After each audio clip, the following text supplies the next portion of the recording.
Welcome to the Carver Countdown. I'm Bitsy Carver, and I hope you enjoyed your Thanksgiving. This is the season for great meals, watching football, reflecting on the devastation of the American people, and more football. Naturally, though, for me, Thanksgiving break isn't really about Thanksgiving. It's really about the day after, Black Friday. The biggest shopping day of the year, and my favorite holiday. I train for Black Friday year-round. I lift weights, I sprint, I practice my fencing skills, everything that I could possibly physically need for Black Friday. And then, when the sales begin to arrive, I finish up the game, pitch the tent, and sit in front of Best Buy and wait. As soon as those doors move open, it's Carver time, baby! Bam! No! This is my stack of Justin Bieber CDs, bitch! Mine! And this year's Black Friday, we did have a small increase of offline sales by 3%, but online retailers saw a 9% jump. Probably why nobody died this year. This is a definite sign that the economy is getting better. People have stopped risking their lives for holiday shopping and are staying safe on the family PC. In even better news, booyah! Oh yeah, good luck giving your kids Dora the whatever, because I've got some PS3. Nothing can bring me down. Are in this tent, and they've been there for like a week and a half. Really, it stops us from talking to each other.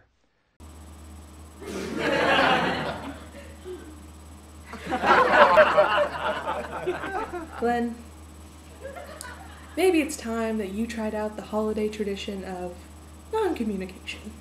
Besides, do you have kids? Have you ever heard a child cry? Sometimes we want them to stop talking. And I got it for 40% off. Judging! In other news, a full-body scanner operator was caught masturbating during a scanning session by airport staff late Tuesday. And that's not the worst part. A Northern Virginia County councilman, Eugene Delgaudio, is claiming that the TSA's pat-down procedures amount to a secret homosexual agenda. You know, the homosexual agenda is a queer and present danger. Actually, I'm pretty sure that if the gays ran our airlines, flying would not only be safer, but also more entertaining. To inflate best. Manual inflation tubes are found in both sides. Blow to increase air and push things inward to release air. Who is behind the TSA Titty Tickles rapist scan? I wish I could have made that up. But Ron Paul is leading the charge of the American Traveler Dignity Act. Phoenix, Arizona tonight is Republican Congressman Ron Paul of Texas. He's pushing his new American Traveler Dignity Act, which, among other things, tells the TSA, hands off. Here's among the highlights of your new legislation. It would prohibit physical contact by the TSA. It would prohibit x-rays of somebody's body. It would prevent using the millimeter waves that are used in some of the high-tech scanners and prevent the government from taking images of an individual's body, even if covered by clothing. So basically, it's time to end all airport security except for these guys. We should be able to drive up to our planes and board them with our contraband because you know what? If a terrorist attacks, I'm gonna want my 8-ounce tube of toothpaste and my aerosol can to protect myself.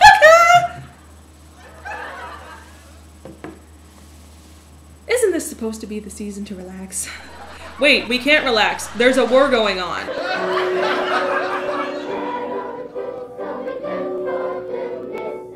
Catholic League put up its own billboard on the Manhattan side of the Lincoln Tunnel. You know it's real. This season, celebrate Jesus. And there's a resistance. There's a battle of the billboards. On the Jersey side, the atheist holiday billboard. You know it's a myth.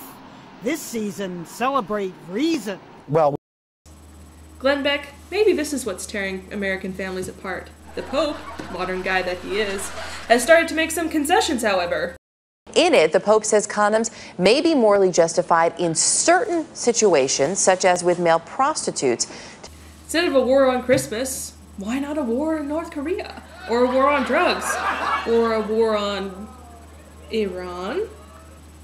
According to WikiLeaks, this has been in the air for some time, but what about their allies? This development with the story here is that the extent to which Arab regimes were really pushing for a harder policy against Iran, particularly Saudi Arabia, to act with more strength against Iran and its developing nuclear weapons program, really takes a lot of the heat off.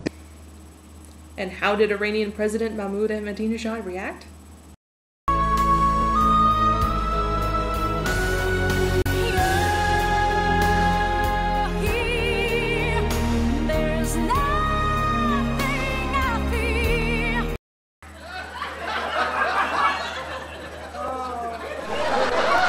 us after the break, former CIA analyst Anna Chapman will tell us why loneliness could be dangerous for the entirety of the Middle East.